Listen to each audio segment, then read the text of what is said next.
So how often would you say that you look at cases and you have an understanding of both sides and you wonder, like how did they end up here? And you understand like they never really should have ended up there.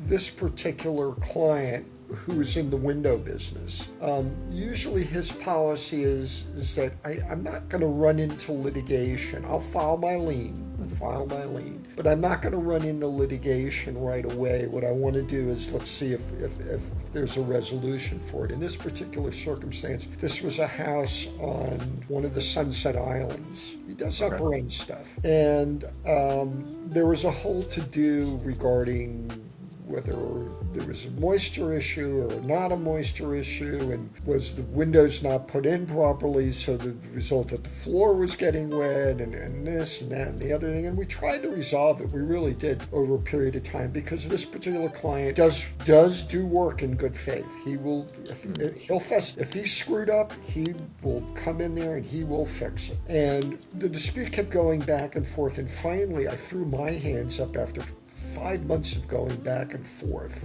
And I said, you know what, go put your carrier on notice, because this is going to get crazy expensive if you keep having me do it at the hourly that I charge, rather than your insurance attorney that will require you to tender the deductible and they get paid a flat rate. And he did. And that piece of litigation I turned over a year ago is still ongoing, and that owner ended up suing about 8 or 9 of the contractors, of the subcontractors in that house. And that case is still going on. And it's a situation where, again, the term I always use is commercially reasonable. What's commercially reasonable for you as the contractor and for you, the owner, to do?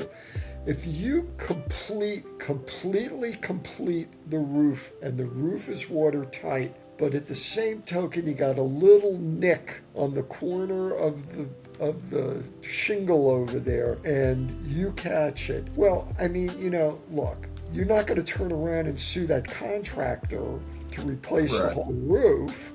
You want him just to fix the shingle. As a gesture of good faith, if you called me, I'd say, go get somebody over there and fix the shingle. Yeah, fix it, call it a day. Yeah. But at the same token, if all of a sudden there's a split in that roof, and that split in that roof is because a tree fell on it, and you warn them about the tree, if you better do something if that tree falls on there. That's a different situation, because basically, hey, I told you this may happen. It happened. Right. Don't put that on me. Yeah. So, that's the back and forth, the commercially reasonableness that you've got to follow thing. And then obviously there's a cost benefit analysis to it as well. I mean, what's it going to cost you to put a guy up there on the roof to fix one shingle? A lot less than I'll pay in legal fees. Yeah, for sure. No, and we've done that time and time again, and that's where it just makes sense.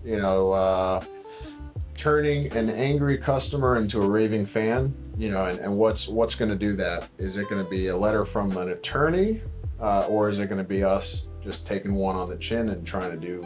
And then again, a lot of and then I've got he doesn't do much. He's almost retired now, but one of the guys who does most of the construction on the University of Miami has been a client of mine for years, and we've had disputes with the University of Miami about issues on construction and issues with this, that, and the other thing, but I have never had to put a lien on the University of Miami. Why? Because the first thing he does is he goes, look, I go, yes. He goes, do you have time to do a 2-hour Zoom on Friday afternoon? And let's get the guys from the University of Miami from the construction office on, and let's talk and see if we can work it through. And sometimes the disputes don't get worked through right away. It takes us a couple of months to work it through. And I will say to the University of Miami, look, we finished this in January. I'm getting close to my 90 days now. I got to do something. What do you want to do? And usually we get it resolved at that point. Every once in a while we don't. And Larry will, this client will say, I'm not putting a lien. This is my bread and butter. This is the university. Oh yeah. But we'll sometimes we compromise, sometimes we don't. Nice, nice. So if homeowners just remember one lesson from the cases that you see, what would you want that lesson to be? Make sure you understand the contract. Make sure you understand the time frame in that contract. Make sure you understand the necessity sometimes to have additions made to that contract. You know, supplement 1, supplement 2, supplement 3. It's not that unusual. You know, look, if you're taking off the roof and you get up in there and all of it, and you just think it's just a bad roof, and all of a sudden you realize that the guy's got a termite infestation from hell.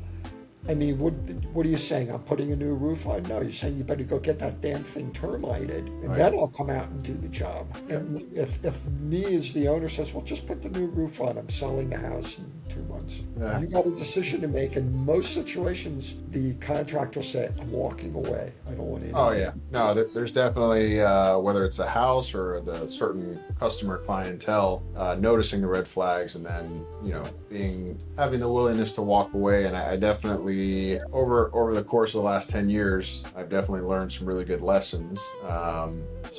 Some mistakes I have repeated in regards to ignoring red flags, and they're like, we'll be okay, and then we have to battle through it. But we've come out on the other end so far. But yes, definitely, you know, in those cases, we actually have a job now that we're doing where the homeowner's concerned about termites, but I walk the roof personally, and it's just typical termite issues that like you'll see every day here in Miami. It's not like major. I have seen major, and I actually had a buddy of mine fall through those roofs before. Yeah, it was lucky for him. He was on the first floor, and it was probably like a 10-foot drop. But yeah, it's scary stuff. And I'm light right now. You know, quote unquote light. I'm probably like 245, but I do jump up to the 280 range sometimes, depending on how my activity and eating correlate. But I think about these things like when I step on a ladder and the rating says 200 pounds. Obviously, that's the written rating, but I see that and I'm like,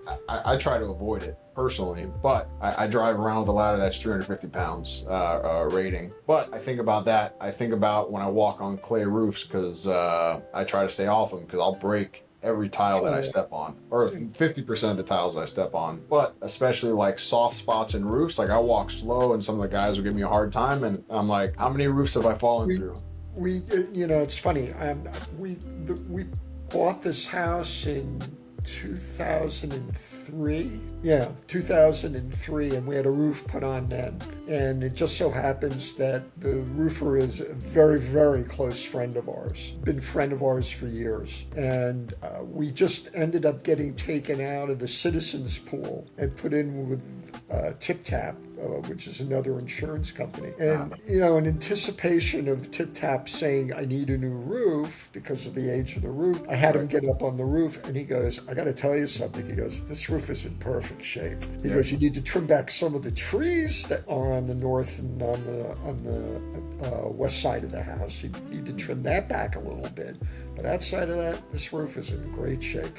Now, that doesn't mean that Tip Tap might not turn around and say, look, we'll non-renew you if you don't put a new roof on. Yep. And that's another thing that you know, as an owner, you've got to be cognizant of, is that things don't last forever. You know, things don't last forever. We've had some of our windows and sliding glass doors, well, more of the windows repaired rather than changed out. Some of them we've had them changed out because I felt that the frames were beginning to go. I mean, this house that I'm living in now is 50 years old. So, you know, and sometimes it's lasted and some things haven't lasted.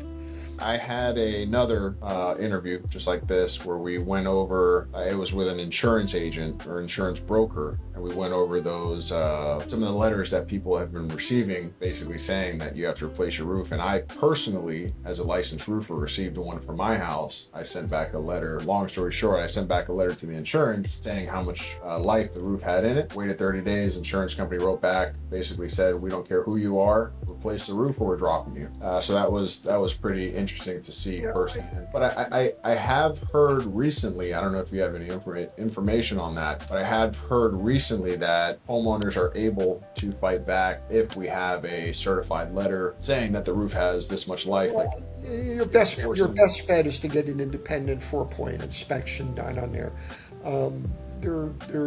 We've had 4 points every time we've had changes in insurance companies, except for the last one when I went out of Citizens, and they send the same guy out every time. He is so familiar with this roof. He gets up there and he knows. Right. He knows what to look for, and he's been fine with it every time. That doesn't mean that How old is the roof? 03. So okay, so yeah, it's getting there. 23 years. Now, I know when it was installed, because it was us, they went a little bit out of their way for us to put longer nails in, better quality plywood in, and we paid for it. But, No, it's an investment. you're right. The home is, for most people, their biggest investment. So Lou, let me ask you this: what are some of the biggest mistakes homeowners make before they even sign the contract? Signing the contract without even looking at it. Well, depends on which side of the coin you're on. Yeah.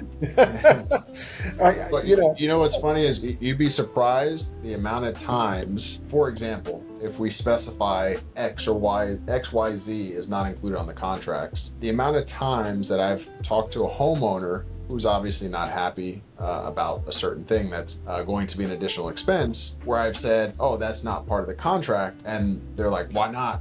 And I'm like, well, this is something that was written into the contract. We put it in big bold letters. Over time, it's gotten higher and higher and higher up on the contract to try to get people's attention. And the amount of times that I've heard people say, oh, I didn't read the contract, is just, it's just mind blowing. And then they'll come into me, and then I say, courts are not in the business of rewriting your contract in favor of you. It doesn't work that way. Oh, there you go.